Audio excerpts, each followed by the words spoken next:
सिद्धेभ्यः ॐ नमः सिद्धेभ्यः ॐ नमः सिद्धेभ्यः ॐ शुद्धात्मने नमः। नमो अरिहन्ताणं नमो सिद्धाणं नमो आययाणं नमो वैशायाणं नमो लोये सौवसाहुणं करि अभाव भव भाव सब सहज भाव निज पाय जय अपुनर्भव भावमय भय परम शिवराय। जिनेंद्र भगवान की वाणी में हमें चारों ही अनुयोगों का उपदेश प्राप्त हुआ है। उसमें जो गणना योग के जो अनेक विषय है उसमें से एक है कर्मकांड, जो मूल ग्रंथ है कौन सा, गोमटसार कर्मकांड, जो नेमिचंद सिद्धांत चक्रवर्ती ने लिखा हुआ है। उसकी अनेक टीकाएं हुई हैं और उन टीकाओं के आधार से पंडित टोडरमल जी ने सम्यक ज्ञान चंद्रिका कर्मकांड भाषा टीका ढूंढारी भाषा में लिखा हुआ है और उसी का हम यहाँ हिंदी अनुवाद देख रहे थे। उसमें भाव चूली का अधिकार है, तो उसमें किसकी चर्चा चल रही है अपनी, 5 भावों की। किसके, वो पुद्गल के है कि धर्म धर्म अधर्म धर्म के, जीव के अपने, है ना। हमारे अपने बारे में जो अज्ञान है तो इन भावों की पहचान से हमें उस संबंधी ज्ञान होगा, क्योंकि जीव है तो वहाँ स्वभाव भी है, उसकी पर्याय भी होगी ना। तो कब रुकेगी, सिद्ध होने पर रुकेगी कि नहीं रुकेगी, क्या कहते। संसार अवस्था में पर्याय रूप से परिणमते परिणमते थक गया, अभी सिद्ध हुआ तो अभी रुकेगी कि नहीं, ये मेरा प्रश्न है। वहाँ रुकेगी। आप क्या कहते हैं किशन? अरे इतना थक गया ना अभी। आप क्या कहते हैं? क्वेश्चन नहीं समझा, कोई बात नहीं, फिर से समझ लो। ये जीव क्या सभी द्रव्य अनादि से परिणमते हैं। क्यों परिणमते हैं? परिणमना उसका स्वभाव है। प्रत्येक द्रव्य परिणमनशील है, कायम रहते हुए कायम परिणमना ये द्रव्य का स्वभाव है। कौन से द्रव्य का? जीव द्रव्य का कि पुद्गल धर्म, सभी द्रव्यों का। प्रत्येक द्रव्य कायम रहते हुए कायम बदलते हैं। है? क्या कहे? द्रव्यत्व गुण निरंतर परिणमता है, द्रव्यत्व गुण।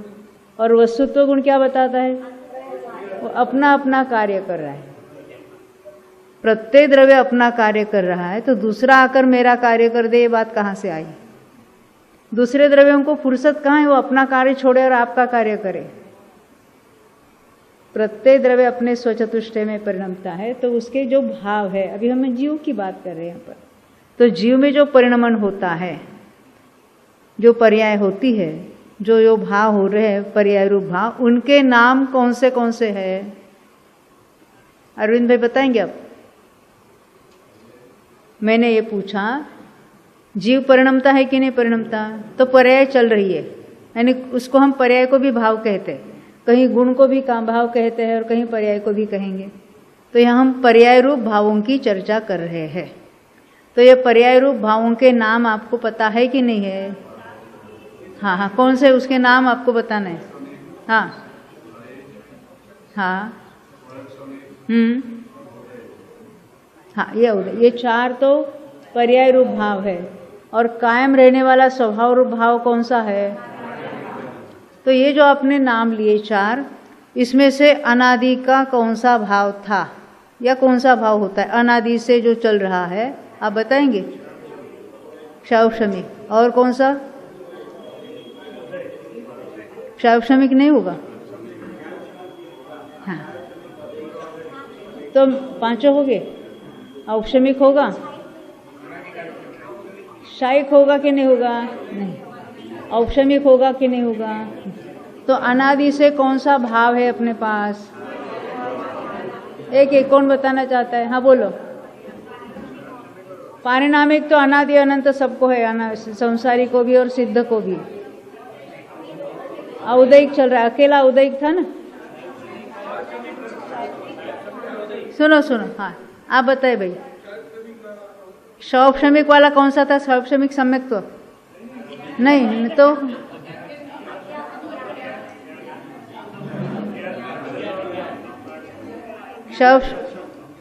शौक्षमिक अज्ञान, जिसको हम कहेंगे मिथ्या ज्ञान। तो मिथ्या ज्ञान कितने थे अनादि से? 2 तो हो गए, कभी कभी वो विभंग ज्ञान भी होगा। तो अनादि से पाए जाने वाले भाव कौन से? शौक्षमिक अज्ञान और दर्शन वगैरह होगे कि नहीं होगे? तो दर्शन कौन से होगे? सम्यक होगे कि मिथ्या होगे?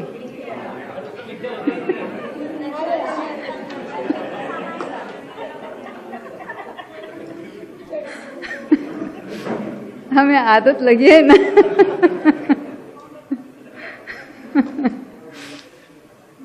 तो दर्शन अनादि नित्य निगोद में पड़ा हुआ, उसको कौन से होगे भाव? अचक्षु दर्शन होगा। और ज्ञान कितने होगे? 2 हो गए। हाँ, यानी हमें जरा सोचना है ना कौन से जीवों को कौन से हो सकते हैं। इन जनरल बात करेंगे तो हम कहेंगे कि ज्ञान चल रहा है, उसका अज्ञान वाला भाव क्षौक्षमिक, और क्षौक्षमिक कौन सा चल रहा है? दर्शन चल रहा है। और ये हमेशा ही जो होते वो कौन से क्षौक्षमिक भाव रहेंगे? वो 5 को भूलना मत। कौन से क्षौक्षम रूप? जो दान, लाभ, भोग, उपभोग, वीर्य, ये तो जीव के गुण है। तो उनकी क्षौक्षमिक जो पर्याय है वो रहेगी कि नहीं हो रहेगी?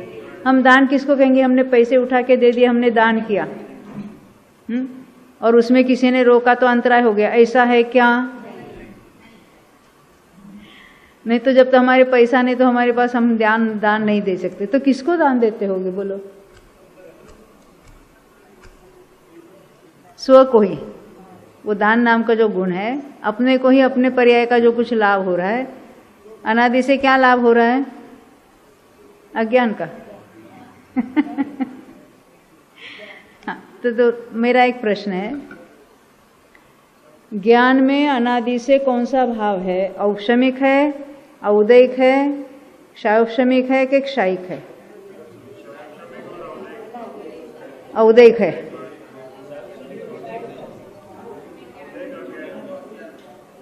हमने ज्ञान के बारे में पूछा, हमने अज्ञान के बारे में नहीं पूछा। हमारा जो ज्ञान है अभी, अनादि का जो ज्ञान है, अनादि से जो ज्ञान पाया जाता है वो औक्षमिक ज्ञान है, औदैहिक ज्ञान है? औदैहिक ज्ञान है, बरोबर। कौन से कर्म के उदय में से आपको ज्ञान हो रहा है? जितना ज्ञान प्रकट है वो क्षौक्षम भाव है, क्षायिक भाव है। आपका ज्ञान प्रकट है वो औदैहिक भाव है क्या औक्षमिक भाव है? आपको नक्की करना। क्षौक्षम भाव है, कुछ प्रकट अप्रकट। और वो औदैहिक जो अज्ञान कहते हैं, वो जो ज्ञान है ही नहीं, उसको कहेंगे।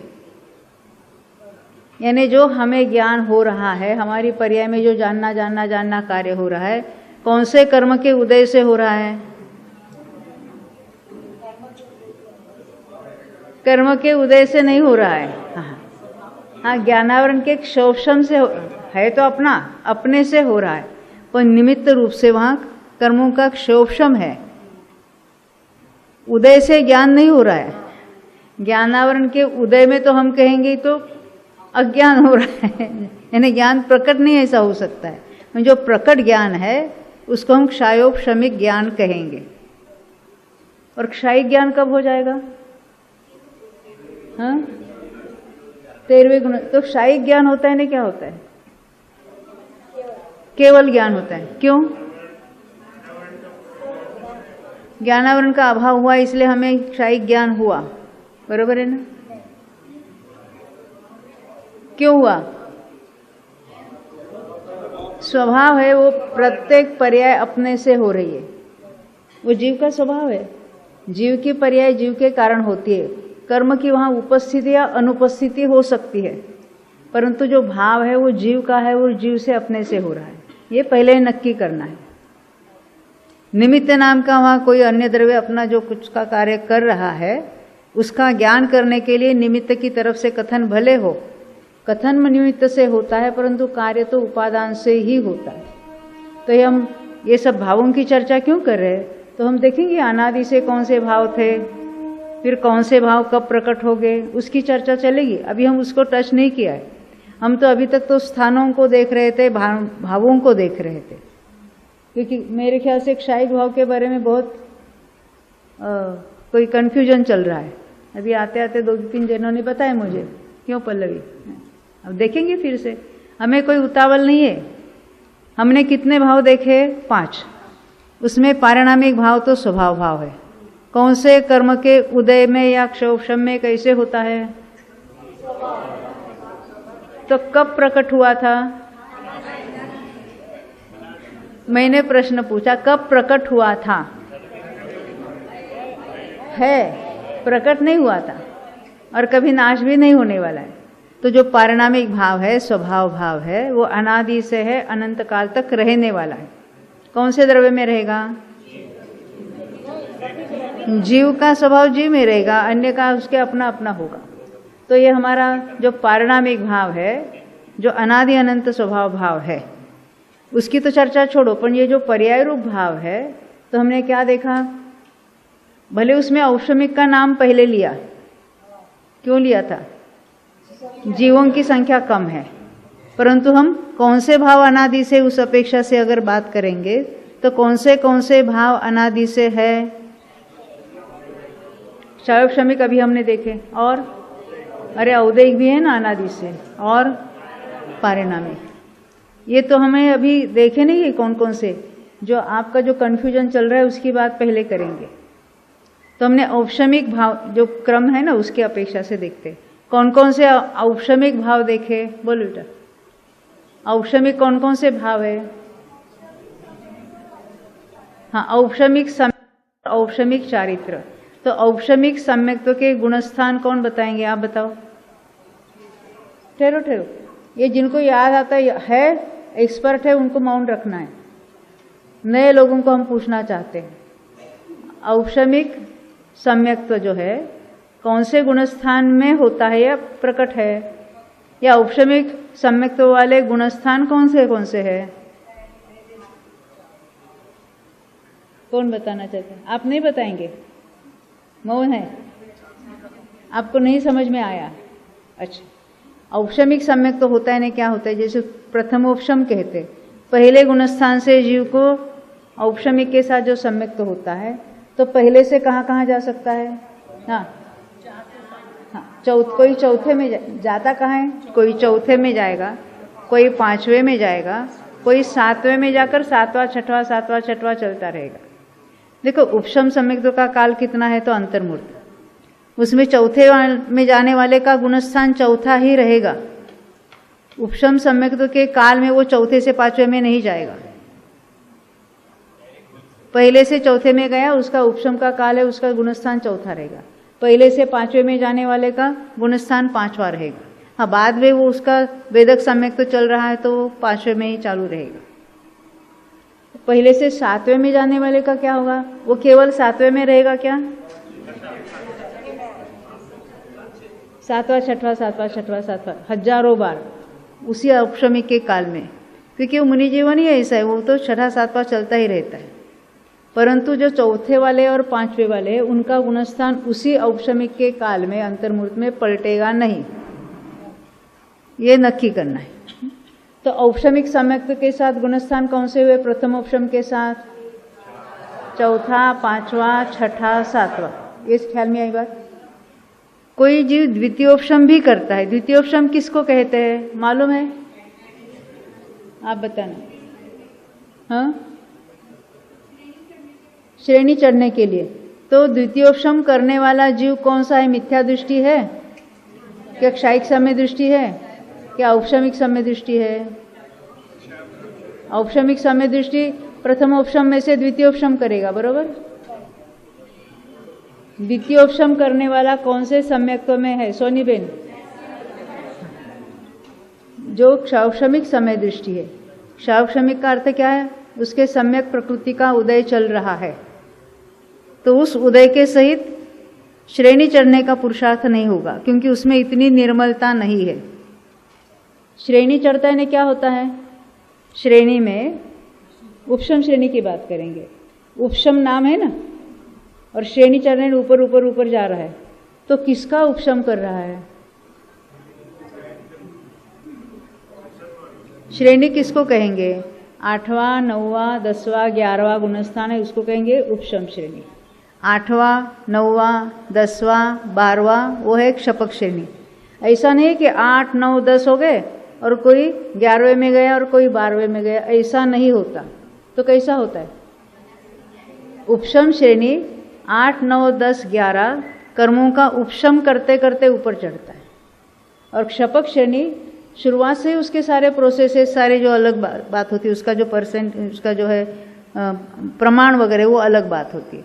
तो फिर वो 8वां, 9वां, 10वां और 12वां कर्मों का क्षय करते करते ऊपर चढ़ता है। तो उपशम श्रेणी में किसका उपशम होता है? दर्शन मुनि का के चारित्र मुनि का? हाँ, दर्शन मुनि का, चारित्र मुनि का। कितनी चारित्र मुनि की प्रकृतियों का उपशम होता है? 21। किसको छोड़ा? क्यों छोड़ा? नीलेश भाई बोलो।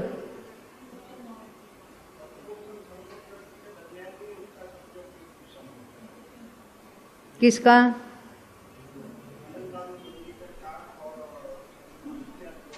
तो उसने कैसा अप्रशस्त उपशम किया था, तो वही श्रेणी चढ़ते समय काम आएगा क्या नहीं आएगा? कोई बात नहीं। जब उसने द्वितीयोपशम किया था ना, तो द्वितीयोपशम करते समय उसके पहले अनंतानुबंधी की विसंयोजना की थी। सुनना बराबर। द्वितीयोपशम सम्यक तो प्राप्त करता है ने क्या करता है?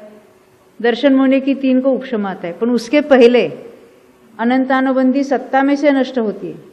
कौन से प्रोसेस के द्वारा? अनंतानुबंधी की विसंयोजना। किसको कहते हैं? सत्ता में पड़ा हुआ पूरा अनंतानुबंधी का द्रव्य ने परमाणु एक अंतर्मूर्त काल में जितने अंत कोड़ाकोड़ी सागर प्रमाण पड़े हैं निषेक, सारे के सारे अन्य रूप हो गए। अन्य रूप कौन से हो गए? अनंतानुबंधी का विसंयोजन चौथे गुणस्थान वाला भी कर सकता है, तो विसंयोजना करके सत्ता में ऐसा ही हो गया। चौथे में होगा तो किस में कन्वर्ट हो गए? अन्यति, वहाँ बंधने वाली में। 5वें गुणस्थान वाला अनंतानुबंधी की विसंयोजना करता है, तो सारे अनंतानुबंधी किस रूप से संक्रमित हो गए? वहाँ बंधने वाली प्रत्याख्यानावरण संज्वलन।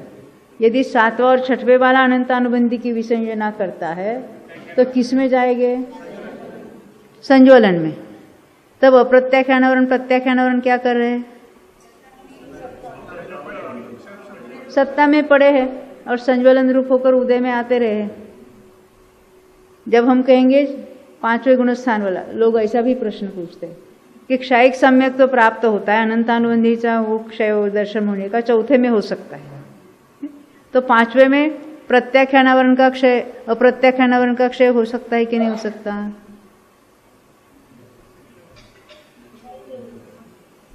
होने में क्या हर्ज है?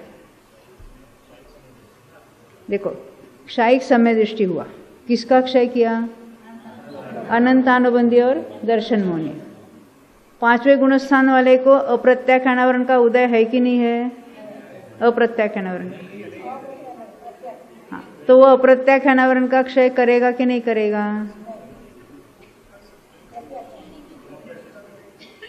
तो अप्रत्याख्यानावरण का क्षय कौन करेगा भाई? नहीं समझे आप? अप्रत्याख्यानावरण का उदय है क्या? 5वें में नहीं, 6ठे में, ऊपर कहीं पर भी नहीं, तो उसका क्षय करने में क्या हर्जा है? क्षयिक सम्यक्त्व की बात नहीं है। अप्रत्याख्यानावरण का क्षय 5वें गुणस्थान में होता है कि नहीं होता है? नहीं होता है, आपने कह दिया नहीं होता है। और प्रत्याख्यानावरण का क्षय कहाँ होता है? हाँ बोलो किशन जी। हाँ, क्षपक श्रेणी में होता है।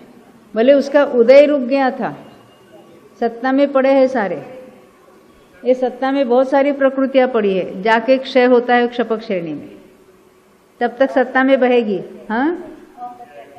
हाँ बिल्कुल, अप्रत्याख्यानावरण प्रत्याख्यानावरण सबका क्षय होता है श्रेणी में। और 90 गुण स्थान में बहुत सारा क्षपना का कार्य होता है। जब हम क्षायिक भाव कह रहे हैं, जैसे क्षायिक सम्यक तो कहा, तो जैसे अप्रत्याख्यानावरण का क्षय होकर ऐसा कोई अलग से क्षायिक भाव होगा, उसको क्या कहेंगे? जब अप्रत्याख्यानावरण का क्षय हो रहा है, प्रत्याख्यानावरण का क्षय हो रहा है, संज्वलन का क्षय हो रहा है, उसको क्या कहेंगे? क्षायिक चारित्र कहेंगे।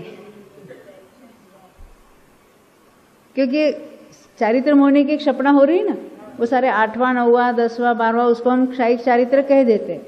अलग अलग गुणस्थानों में अलग अलग प्रकृतियों का क्षय हो रहा।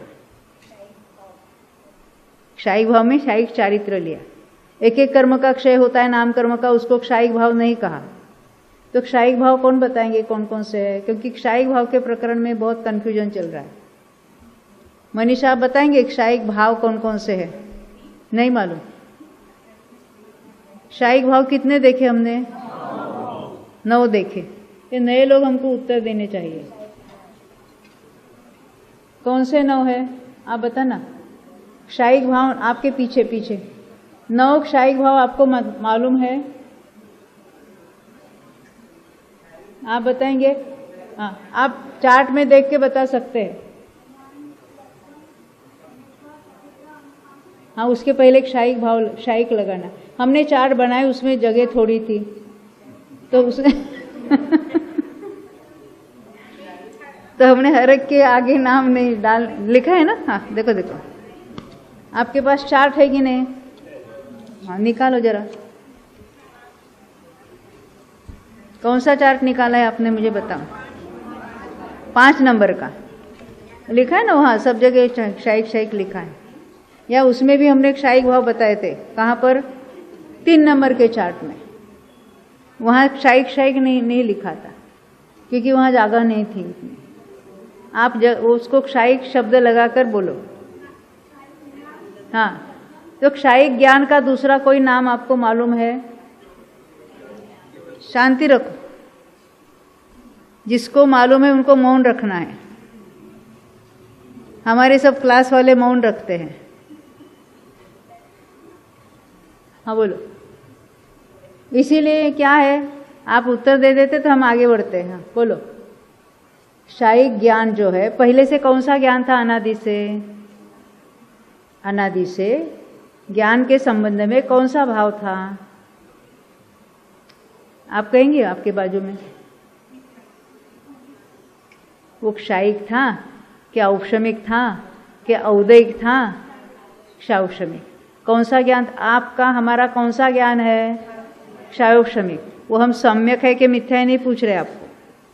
क्षायौपशमिक ज्ञान अनादि से चल रहा है, तो क्षायौपशमिक में से क्षायिक कब होगा, ये मेरा प्रश्न है। क्षायिक ज्ञान का दूसरा कोई नाम मालूम है आपको? हाँ बोलो बेटा। हाँ, आप ही को पूछ रही हूँ मैं। नहीं, ये हमारी क्या नाम है उसका, ब्रह्मचारी बहन। केवल ज्ञान। और कोई ज्ञान नाम मालूम है? अनंत ज्ञान। अनंत चतुष्टय प्रकट होता है तो अनंत ज्ञान अनंत दर्शन कहते हैं। उसी का दूसरा नाम क्या है? केवल ज्ञान। उसी को हम क्या कह रहे हैं? वो क्षायिक भाव है। कर्म के क्षय के कारण उत्पन्न होता है, बराबर है। जीव का अपना भाव जीव के कारण हुआ, तब सामने क्या अवस्था है कर्मों की? ज्ञानावरण का क्षय है। वो वीर्यांतराय ज्ञानावरण सब एक साथ ले लेना। समझ में आती है? उसका क्षायिक नाम कहाँ से पड़ा? कर्म की अवस्था की तरफ से नाम पड़ा, पर भाव जीव का अपना है। तो एक है क्षायिक ज्ञान, दूसरा कोई मालूम है मनीषा आपको? क्षायिक दर्शन। कौन सा दर्शन? केवल दर्शन। तो वो कौन सा, श्रद्धा वाला दर्शन के ज्ञान दर्शन वाला दर्शन? ज्ञान दर्शन। तो क्षायिक ज्ञान हुआ, क्षायिक दर्शन हुआ। और पुरुषों में से कोई बताएंगे और क्षायिक भाव कौन से है? हाँ नवीन भाई के पीछे। हाँ हाँ हाँ आप ही, हाँ क्षायिक सम्यक्त्व कब होता है?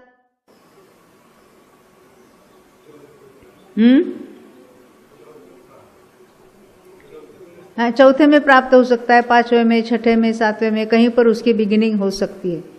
तो क्षायिक सम्यक्त्व होने के पहले कौन सा सम्यक्त्व था? क्षौक्षमिक सम्यक्त्व। क्षौक्षमिक सम्यक्त्व होने के पहले कौन सा सम्यक्त्व था? औक्षमिक हो सकता है या मिथ्या दृष्टि को भी क्षौक्षमिक सम्यक्त्व हो सकता है ना?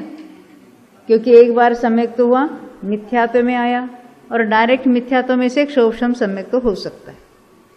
तो पहले क्षौक्षम में से वो क्षायिक होगा, डायरेक्ट क्षायिक किसी को नहीं होगा। तो हमने कौन से 3 भाव देखे?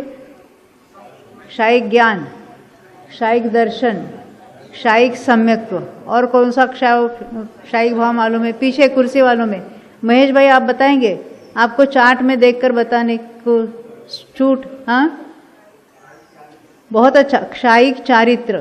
क्षायिक चारित्र का अर्थ क्या होता है? चारित्र होने का वहां क्षय हो रहा है, तो उसके गुणस्थान बता सकते हैं आप?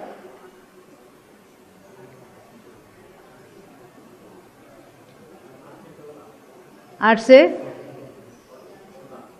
वो कहाँ कहाँ पाए जाते हैं, यानी क्षय कहाँ होता है? 8वें से हम शुरू करेंगे। 8वां है, 9वां है, 10वां है, 12वां है, वहां तो पूरा हो चुका, और वही कंटिन्यूएशन चलेगा आगे।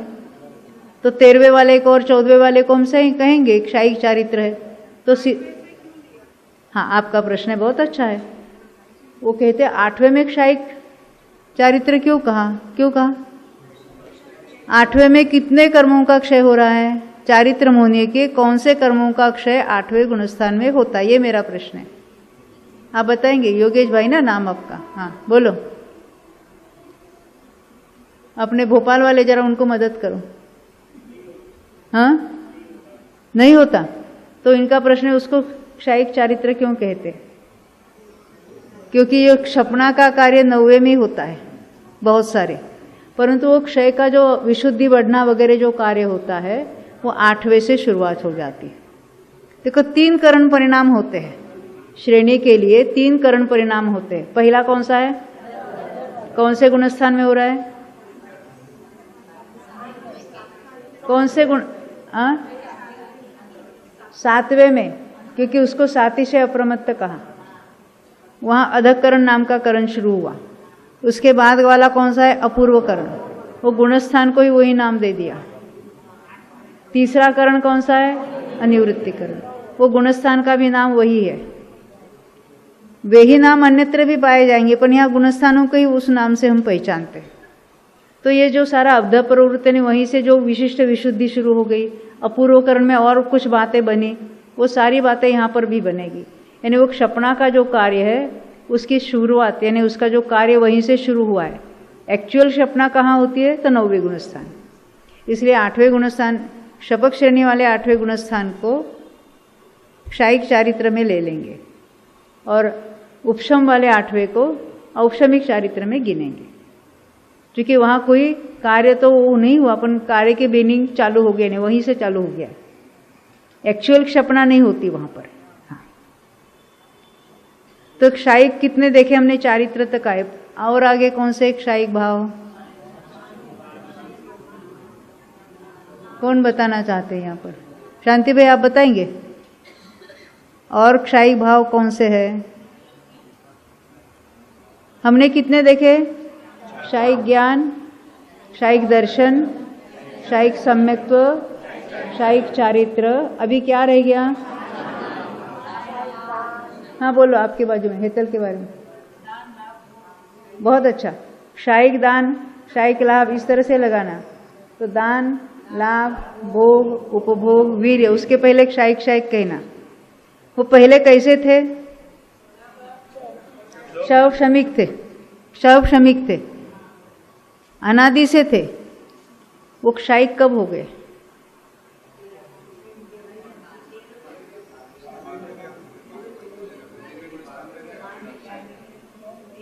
तीन घाती कर्मों का क्षय कौन से गुणस्थान में कहाँ होता है? 12वें के अंत में। तब तक उदय रूप थे, तभी उसका क्षय हो गया अंतराय कर्म का। और 13वें के पहले समय में क्षायिक भाव प्रकट हुआ। अभी इसमें से जो हमने 9 क्षायिक भाव देखे थे, तो कौन सा क्षायिक भाव कब प्रकट होता है, कौन बताना चाहते हैं? क्षायिक ज्ञान कौन से गुणस्थान में प्रकट होगा? शुरुआत 13वें के कब, कितना काल जाने के बाद? पहले ही समय में। हाँ। क्षायिक दर्शन जिसको केवल दर्शन कहते हैं 13वें में, वो सम्यक दर्शन वाला नहीं दर्शन, ये घोटाला मत करना है। वो हमको उसको क्षायिक सम्यक्त्व कहते हैं। क्षायिक सम्यक्त्व कहाँ शुरुआत होती है? किसी को 4थे में, किसी को 5वें में, किसी को 6ठे में, किसी को 7वें में, बिगिनिंग, और उसकी पूर्णता भाव हो जाएगी। बाद में कहाँ तक पाया जाता है? तो कहते हैं सादि अनंत काल तक पाया जाएगा। क्षायिक सम्यक्त्व है ना, सिद्धों में भी होगा क्या नष्ट हो जाएगा? इतना प्रश्न क्यों? क्षायिक सम्यक दर्शन हुआ तो अभी कब नष्ट होगा? नहीं, वो कुछ का विचार कर रहे, कुछ बोलो बोलो, नहीं समझे। क्षायिक सम्यक तो हुआ, इन्हें क्या हुआ? अनंतानुबंधी दर्शन मोह का कायम के लिए नाश हो गया। तो क्षायिक सम्यक दृष्टि ही क्षपक श्रेणी चढ़ेगा, ये तो नक्की है। तो उसने पहले क्षायिक सम्यक तो किया, क्षपक श्रेणी चढ़ी तो चारित्र मुनि का क्षय किया, तो उसका क्षायिक सम्यक तो नष्ट हुआ कि अभी जो क्षायिक भाव है वो कायम के लिए रहेगा कि नहीं रहेगा? तो उसका भी क्षायिक सम्यक तो भी है और क्षायिक चारित्र भी। सुनना बराबर, क्षपक श्रेणी में कौन कौन से क्षायिक भाव है?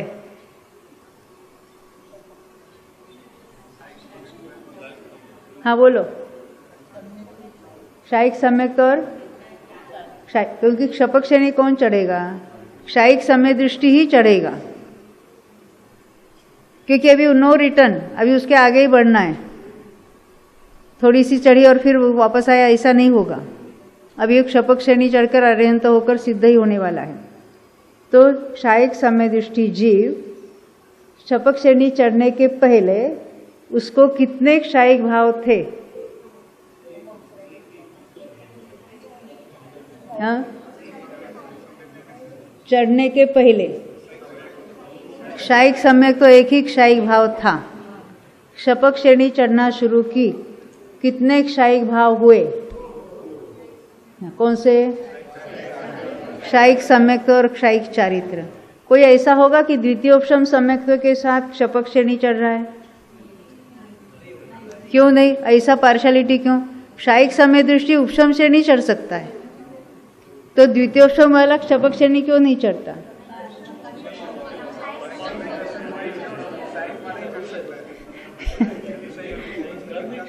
हाँ, तभी तो चढ़ेगा। द्वितीयोपशम के साथ चढ़ नहीं सकता, क्योंकि सत्ता में है ना उसकी, तो सत्ता कायम रहेगी। हाँ,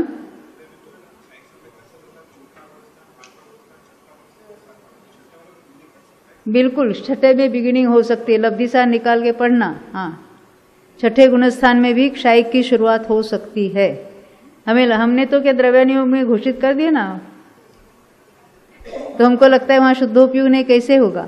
उतनी विशुद्धि और उतने 3 करण परिणाम वहां पर भी हो सकते हैं। बिल्कुल, बिगिनिंग जो है क्षायिक की जो शुरुआत है वो वहां पर भी हो सकती है।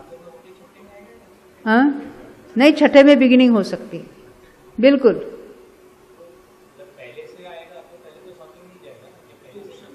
देखो, पहले से 7वें में आया तब उसको औपशमिक सम्यक तो था, या शुरुआत का क्षोभशम सम्यक दृष्टि भी डायरेक्ट आ सकता है। पर क्षोभशम सम्यक तो में आते ही अंतर्मूर्त में थोड़े करेगा, वो हजारों बार 6ठा 7वां होगा। क्षोभशम सम्यक दृष्टि है, बाद में उसका क्षायिक का प्रोसेस होगा, आते ही इमीडिएट नहीं होगा। पर 6ठे में शुरुआत हो सकती है। हमें आश्चर्य लगता है ना कैसे हो सकेगी, क्योंकि करण परिणाम के बारे में हमें कुछ मालूम नहीं है। हम तो केवल शुद्धोपयोग शुभोपयोग इतना ही हमने सुना है, वहाँ क्या क्या प्रोसेस होते हैं वो मालूम नहीं हमको। तो मेरा प्रश्न यही था, क्षपक श्रेणी में कौन से क्षायिक भाव है?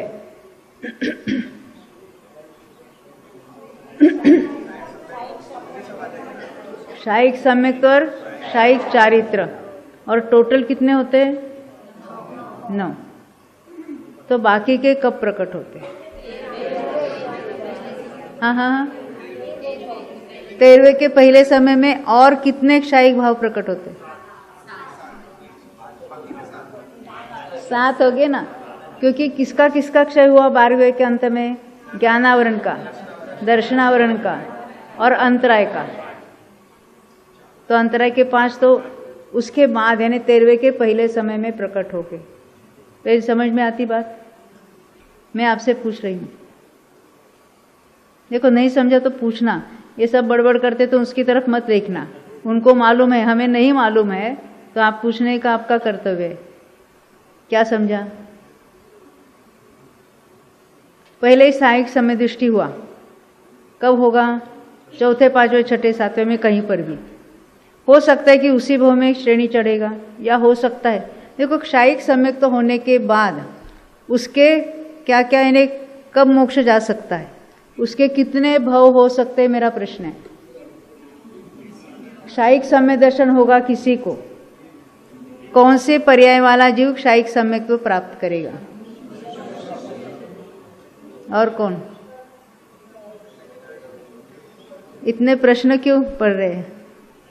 हाँ, कर्म भूमि का मनुष्य, वो केवली शुद्ध केवली के पाद मूल में वो सारे कंडीशंस लगा लेना। तो उसने क्षायिक सम्यक तो प्राप्त किया, वो भी मनुष्य है। उसका उसके बाद वाला भव या उसी भव में क्या हो सकता है? उसको मोक्ष प्राप्त करने के पहले कुछ भव करने पड़ेंगे, उसी भव में जा सकता है कि नहीं जा सकता है, ये प्रश्न है। यानी पहली पॉसिबिलिटी क्या है? क्षायिक सम्यक तो किया, उसी भव में मोक्ष गया। दूसरी पॉसिबिलिटी क्या है?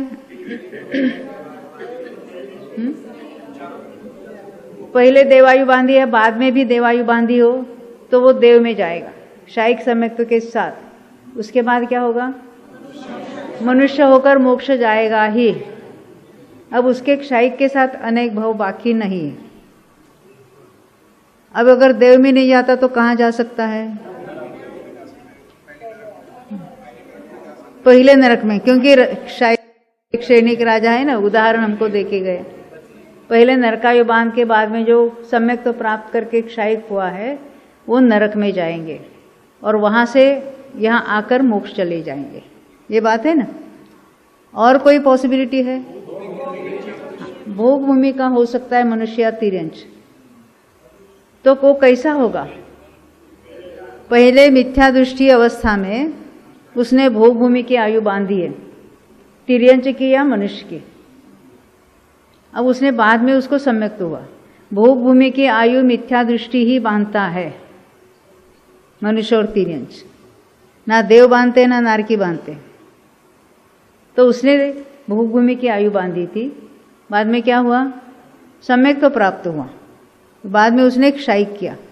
अब वो सम्यक्त्व के साथ भोग भूमि का, कौन से? क्षायिक सम्यक्त्व के साथ भोग भूमि का तिर्यंच या मनुष्य होगा। उसके बाद कौन सा भव होगा? देव का। मनुष्यों के लिए कि तिर्यंच के लिए? दोनों के लिए। तो यहाँ से वो देव में चला जाएगा। भोग भूमि का क्षायिक सम्यक दृष्टि मनुष्य या तिर्यंच अभी देव में चला जाएगा। कौन से स्वर्ग तक जाएगा?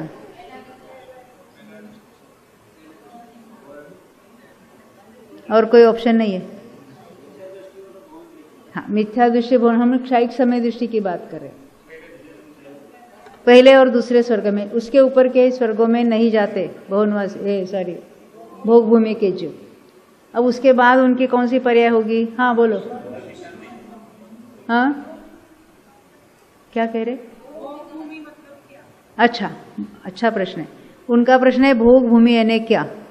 अभी हम जो रहते हैं उसको कहेंगे कर्म भूमि। ये भरत भूमि है ना।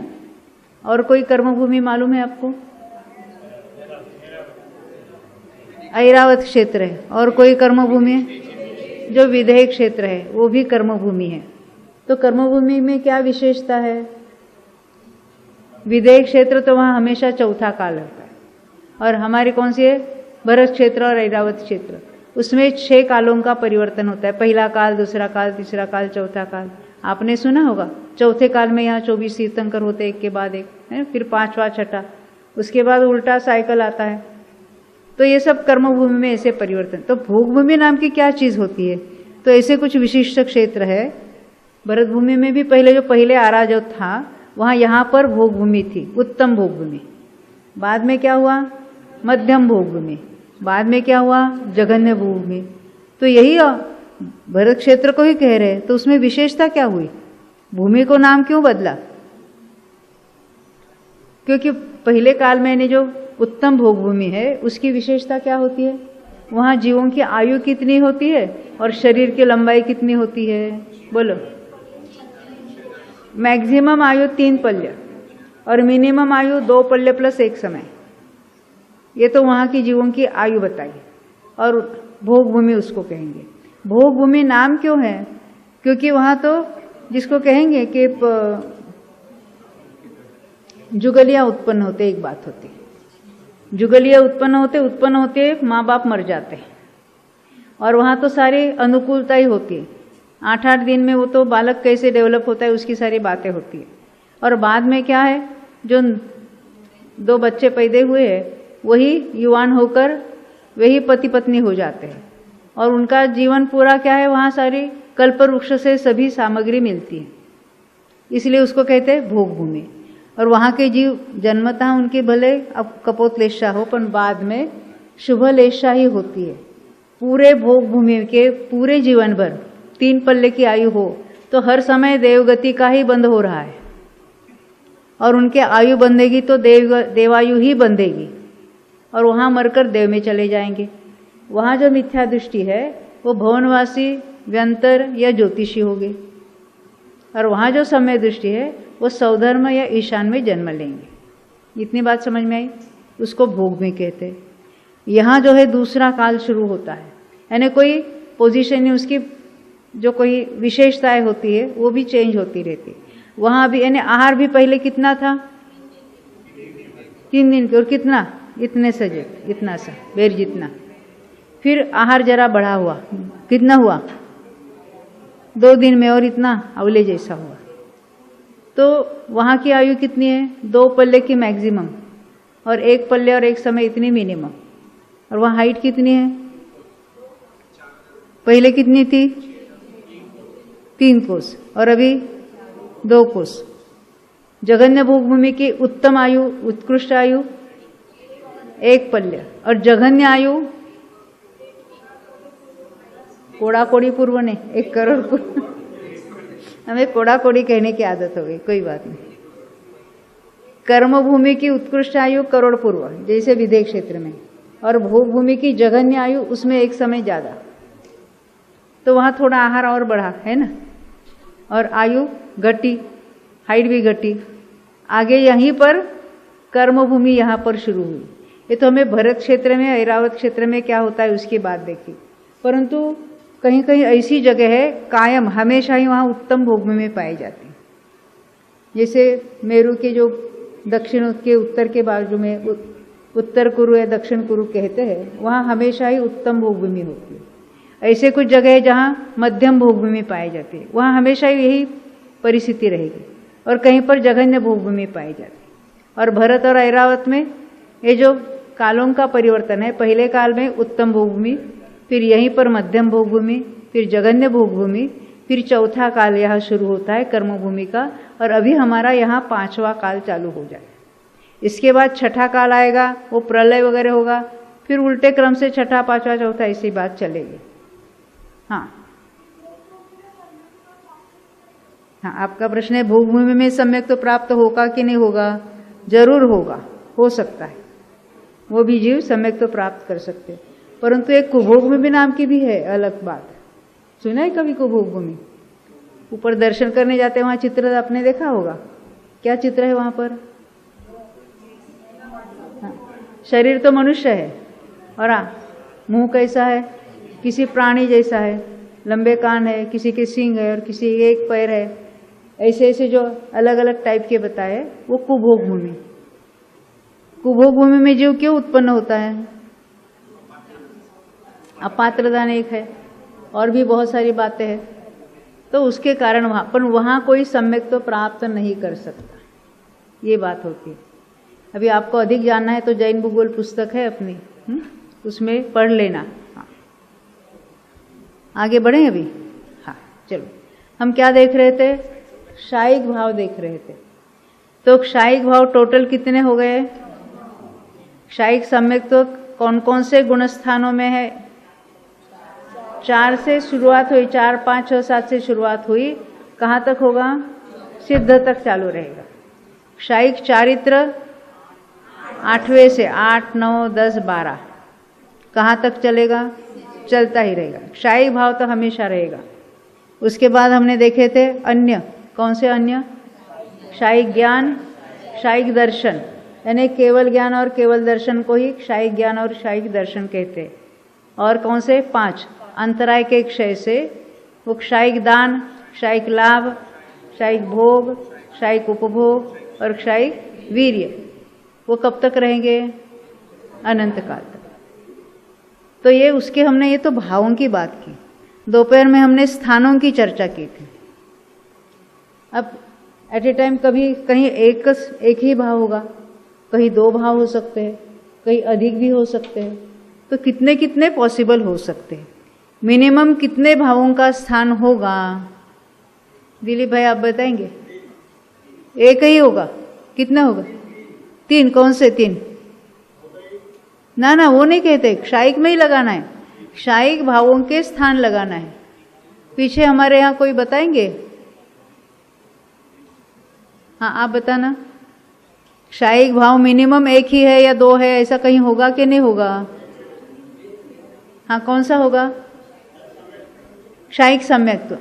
तो क्षायिक सम्यक तो एक भाव का एक स्थान कहाँ कहाँ पाया जाएगा? गुणस्थान आपको बताना है। शांति शांति, नए लोग कोई? हाँ बोलो बेन, ये झांसी से आई ना, हाँ बोलो। यानी अकेला क्षायिक सम्यक तो है, दूसरा कोई भी क्षायिक भाव नहीं है, ऐसे गुणस्थान आपको बताने हैं, विचार करके बताने। इनका किसी का मत सुनो, स्वयं सोच कर कहना है।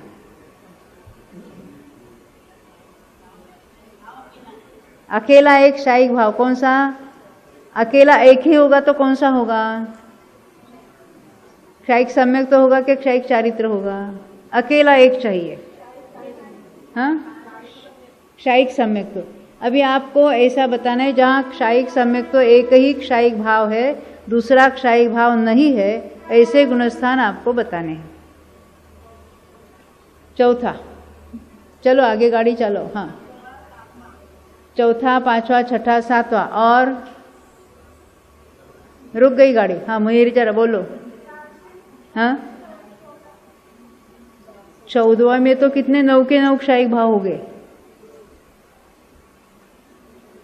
नए लोग कौन बताना चाहते हैं? हाँ क्या कह रहे? हाँ 8वां कैसा होगा? हाँ 8वां कौन सा होगा? उपशम श्रेणी। हाँ क्योंकि क्षपक श्रेणी लेंगे तो क्षायिक चारित्र होगा तो 2 भाव हो जाएंगे, हमें एक ही क्षायिक भाव चाहिए। तो एक ही क्षायिक भाव कौन सा हो सकता है? क्षायिक सम्यक। तो प्राप्त किया तो चौथा, 5वां, 6ठा, 7वां तो आसान है। आगे कैसे बढ़ेगा वो? अकेले एक भाव के साथ, कितने औपशमिक चारित्र के साथ वो उपशम श्रेणी चढ़ सकता है। सम्यक तो है क्षायिक और औपशमिक चारित्र है तो एक ही क्षायिक भाव है। तो चौथा, 5वां, 6ठा, 7वां और उपशम श्रेणी का 8, 9, 10, 11। तो हम एक साथ कह देंगे क्या? चौथे से लेकर 11वें तक एक ही क्षायिक भाव है। अब आपको ऐसा सोचना है जहां 2 क्षायिक भाव है, ज्यादा नहीं है। अमृत भाई बताएंगे आप? सुबह तो प्रश्न पूछ कर हमको बहुत तंग करते हो। हम दर्शन करने जाते तो बैठे रहते इंतजार में, कब हम आते और कब प्रश्न पूछते। हाँ बोलो, कौन बताना चाहते हैं? आप बताएंगे भाई? हमें 2 ही क्षायिक भाव चाहिए, ज्यादा नहीं चाहिए। बोलो क्या कह रहे? अकेला 8वां कौन सा? उपशम श्रेणी का क्या बोल रहे? जरा वो क्या बोल रहे, जरा यहाँ बताना हमको। बरोबर, तभी तो क्षायिक 2 हो। तो क्षपक श्रेणी के कौन से गुणस्थान तक लेना उनको? 8, 9, 10, 12 नहीं होगा। क्यों होगा? 12वें में क्या होगा? 12वें में और कौन सा क्षायिक भाव प्रकट होगा? कौन से 3?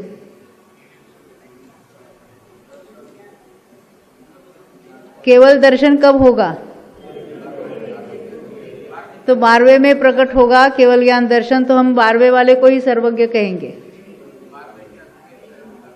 वो क्षय होगा, व्यय होगा, उत्पाद नहीं होगा। केवल ज्ञान केवल दर्शन कब प्रकट होगा? 13वें के पहले समय में। ख्याल में आई ना? 12वें में दूसरा कोई और क्षायिक भाव नहीं, यानी 2 ही क्षायिक भाव है। कौन से 2? कौन से गुणस्थान में होगा? बोलो कौन से? 8वें उपशम श्रेणी के। तो वो कौन कहेगा? क्षपक श्रेणी के 8वें से 2 भाव चालू हो गए। कौन से 2? क्षायिक सम्यक्त्व और क्षायिक चारित्र। 8 है क्षपक श्रेणी के 8, 9, 10 और 12वां गुणस्थान। तो कितने? 2 भावों के वो हमने स्थान देखे, उसके गुणस्थान भी देखे। यानी 1 भाव वाला स्थान, 2 भाव वाले स्थान, 2 भाव वाले स्थान के बाद कितने भाव वाले स्थान हो गए? 3 भाव वाले, 4 भाव वाले, 5 नहीं तो एकदम 9 वाले हो जाएंगे, क्योंकि अर्यंत अवस्था प्राप्त होती है। ये 9 क्षायिक लब्धि उनके हो जाती, उसी को 9 क्षायिक लब्धि कहते। हमने जिसको अनंत चतुष्टय कहा था उसके अलग अलग नाम आते हैं। अनंत चतुष्टय कहेंगे तो क्या अनंत नाम दिया ना? तो अनंत ज्ञान, अनंत दर्शन, अनंत वीर्य और अनंत सुख।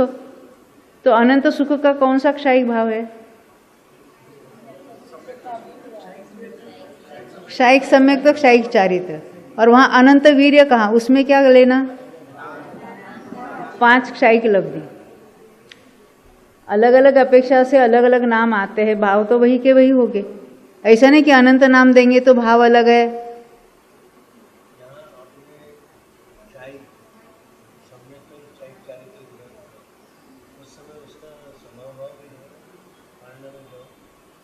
नहीं, हम केवल क्षायिक भाव ले रहे हैं। एट ए टाइम कौन से भाव होते उसकी चर्चा नहीं हुई। एट ए टाइम बहुत सारे भाव हो गए। जिसको क्षायिक भाव है उसके अन्य भी भाव हो गए ना, औदैहिक भी भाव होगा नीचे के गुणस्थानों में, उसकी चर्चा बाद में करने वाले। एट ए टाइम कौन से भाव हो सकते हैं क्षमिक के साथ, औदैहिक भी हो सकते हैं कि नहीं हो सकते, पारिणामिक भी होगा कि नहीं होगा, उसकी चर्चा करेंगे हम। वो मूल भाव गुणस्थानों में, उत्तर भाव गुणस्थानों में वो चर्चा अभी अपने बहुत विस्तार से होनी बाकी है। पहले इसको समझने में हमारे पल्लवी के लिए 1 घंटा हमने पूरा लिया।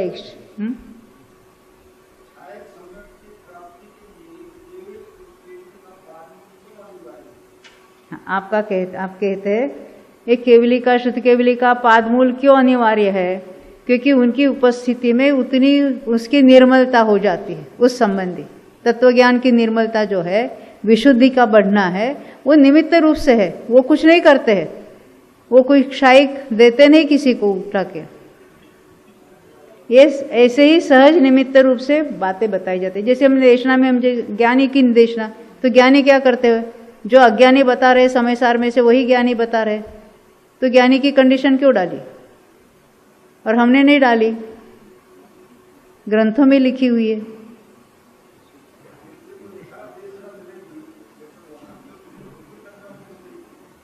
क्या क्या उपदेश भी होगा वहां पर, और उनकी सान्निध्य में उसकी उतनी स्वयं की वैसी योग्यता होगी। ये निमित्त कुछ नहीं करते हैं, कुछ देते नहीं है, होते तो जीव के अपने ही परिणामों से होते, पर इसको कहेंगे सहज निमित्त नैमित्तिक संबंध।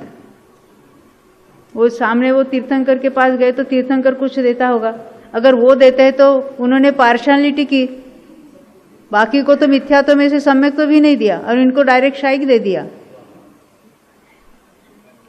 हाँ, तो उनको वितरागी कौन कहेगा? क्योंकि किसी को उन्होंने एक शाइक दे दिया और बाकी जीवों ने एक शाइक नहीं किया, अरे किसी ने सम्यक तो भी प्राप्त नहीं किया, तो क्या करेंगे? तो उनको वितरागी कौन कहेगा? ये आप स्कूल में पढ़ाते हैं ना सतीश भाई, तो आपके कुछ फेवरेट स्टूडेंट होते हैं, उन्हीं को पढ़ाते हैं ना, उन्हीं को पहला, तो किसी एक का पहला नंबर आया और बाकी का नहीं आया, क्यों नहीं आया? आपने सबको पढ़ाया था बराबर, तो सबका पहला नंबर आना था, या सब फेल होने चाहिए थे? ऐसा क्यों? वो अपने योग्यता से पढ़ रहा है, अपने योग्यता से उस पेपर लिख रहा है, और जब पहला आता था तो क्या कहेंगे? ये हमारे गुरुजी, उन्होंने हमको इतना सिखाया अच्छी तरह कि मेरा पहला नंबर आया। वो जब मेरिट में आते हैं ना, उनकी मुलाकात लेते तो क्या कहते हैं?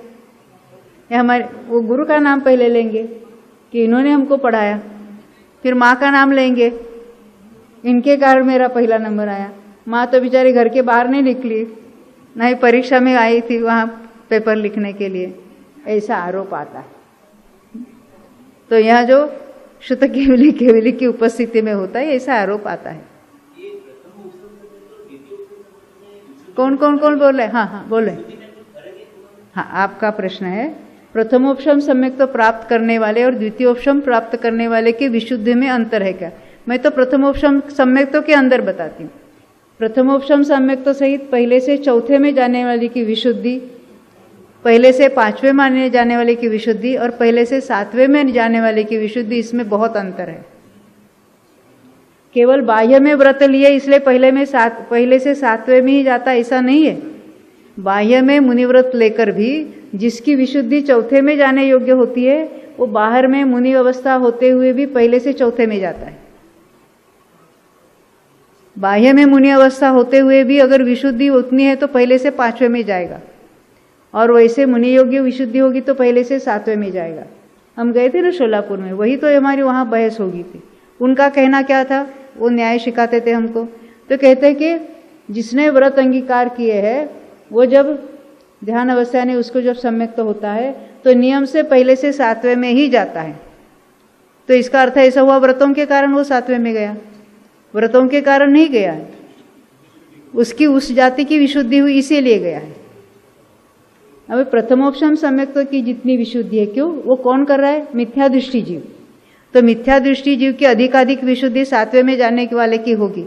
और द्वितीयोपशम वाला कौन है? सातवें गुणस्थान वाला कर रहा है, और वो भी वहां के 3 करण परिणाम, यानी उसकी विशुद्धि कितनी ज्यादा होगी? बहुत अंतर है विशुद्धि में। विशुद्धि के अंतर हम कह नहीं सकते, इसलिए कर्मों की भाषा में कहना पड़ता है। कर्मों की अवस्थाओं का इतना वर्णन क्यों? हर जगह इतना ही कहेंगे जीव की विशुद्धि बढ़ी। कितनी बढ़ी? कर्मों में यह अवस्था हुई। विशुद्धि का मोजमाप हमको टेम्परेचर आया। टेम्परेचर आने के लिए कहाँ देखते हैं? थर्मामीटर में। थर्मामीटर में बुखार आया कि इधर आया? माप है, बताने वाला है। तो कर्म भी बताने वाला है, ज्ञापक है। वो बनाने वाला नहीं, जीव के भाव को बताने वाला है। जीव के भावों को बनाने वाला, करने वाला तो है ही नहीं। हो गया समय। बाकी चर्चा थोड़ी देर के बाद, 15 मिनट में आना है आपको। बोलो 24 भगवान।